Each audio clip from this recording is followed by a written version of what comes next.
Friends, आज हम बात करने वाले हैं एक ऐसे सेक्टर की जो आने वाले 10-20 सालों तक भारत की इकोनॉमी का बैकबोन बनने वाला है, सेमीकंडक्टर्स। और उसी सेक्टर का एक स्टॉक है जो अभी इन्वेस्टर्स के बीच बहुत वायरल हो रहा है, RRRRP सेमीकंडक्टर। क्या ये स्टॉक एक फ्यूचर मल्टी बैगर बन सकता है या सिर्फ एक शॉर्ट टर्म हाइप है? चलिए स्टेप बाय स्टेप समझते हैं। RRRP सेमीकंडक्टर एक इंडियन कंपनी है जो सेमीकंडक्टर डिजाइन और मैन्युफैक्चरिंग इकोसिस्टम में काम करती है। भारत में अभी सेमीकंडक्टर मैन्युफैक्चरिंग एक नया सेक्टर है और इसमें गवर्नमेंट काफी एग्रेसिवली पुश कर रही है। कंपनी का एम है कि भारत को ग्लोबल सप्लाई चेन में एक इंपॉर्टेंट प्लेयर बनाया जाए, क्योंकि आज के टाइम में सेमीकंडक्टर्स हर जगह चाहिए। Mobile phones, laptops, cars, EVs, AI servers और इवन डिफेंस इक्विपमेंट तक।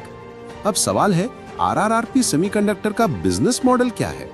कंपनी प्राइमरीली फोकस करती है 1. चिप डिजाइन और R&D, 2. सेमीकंडक्टर पैकेजिंग और टेस्टिंग, 3.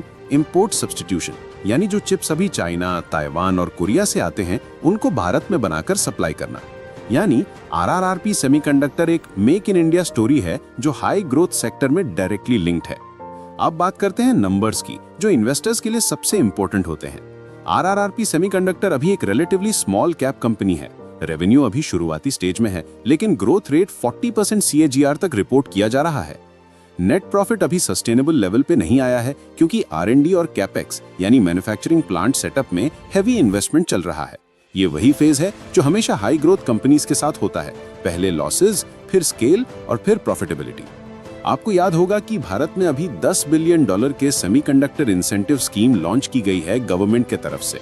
इसके अलावा AI और EV डिमांड के वजह से ग्लोबली सेमीकंडक्टर मार्केट $1 ट्रिलियन के ऊपर जाने का एस्टिमेट है 2030 तक। और भारत के लिए सबसे बड़ी बात यह है कि अभी हम 90% से ज्यादा चिप्स इंपोर्ट करते हैं। अगर इसमें 10 से 20% भी लोकल प्रोडक्शन शिफ्ट होता है तो RRRP सेमीकंडक्टर जैसी कंपनीज के लिए गोल्डन अपॉर्चुनिटी बन सकती है। हर कहानी के दो पहलू होते हैं और यहाँ भी कुछ रिस्क्स हैं। एक, सेमीकंडक्टर इंडस्ट्री में एंट्री बैरियर हाई है, इसमें R&D कॉस्ट और ग्लोबल कंपटीशन काफी ज्यादा है। 2, ताइवान, कोरिया और US जैसे कंट्रीज ऑलरेडी 20-30 साल से इस इंडस्ट्री में हैं।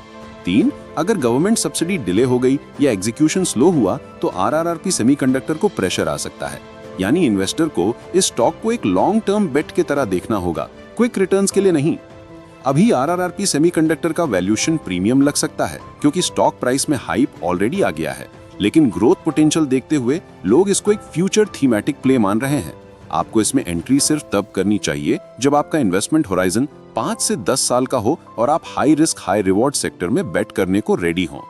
दोस्तों, RRRP सेमीकंडक्टर एक ऐसी कहानी है जो भारत के सेमीकंडक्टर रेवोल्यूशन के साथ जुड़ सकती है।